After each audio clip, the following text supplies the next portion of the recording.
I decided to work on canvas for this project, but you could use MDF or some wood or cardboard. This is some card from packaging that would work well. I'm going to use tester pots of normal household paint. For inspiration, I'm looking at the work of designer Lucy Tiffney, whose work includes organic pattern, bold colours and semi-abstract shapes.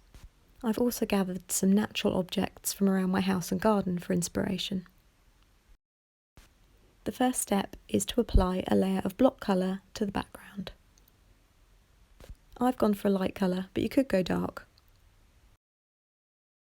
For this abstract composition, start with larger key shapes. I'm using this fern as inspiration for my first couple of shapes. I'm keeping the shapes simple to create a semi-abstract design.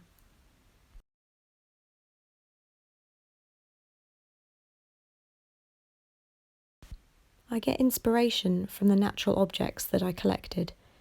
The painting doesn't have to look super realistic. If the paint is too thick or the brush is too dry, then you might get broken lines like this. This means that the consistency isn't right and you need to add water to it in order to thin it down. You should then be able to create much cleaner, solid lines.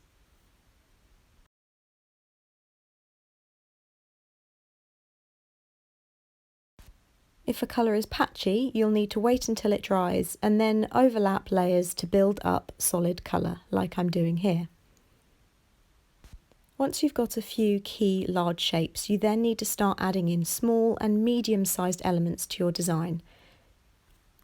Here I'm gaining inspiration from the daffodils.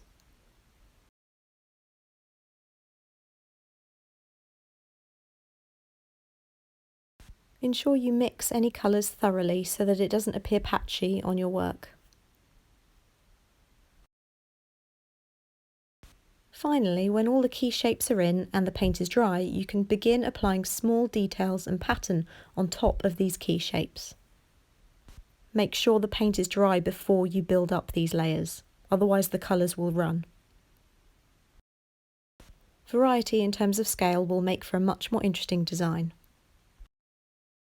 Make sure you change the size of your brush according to what you're working on. Here I'm using a very small brush.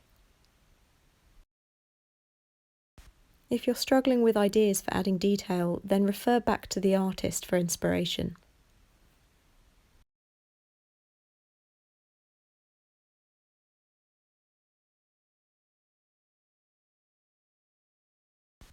Continue adding and building these areas of pattern and detail until you're happy with your design.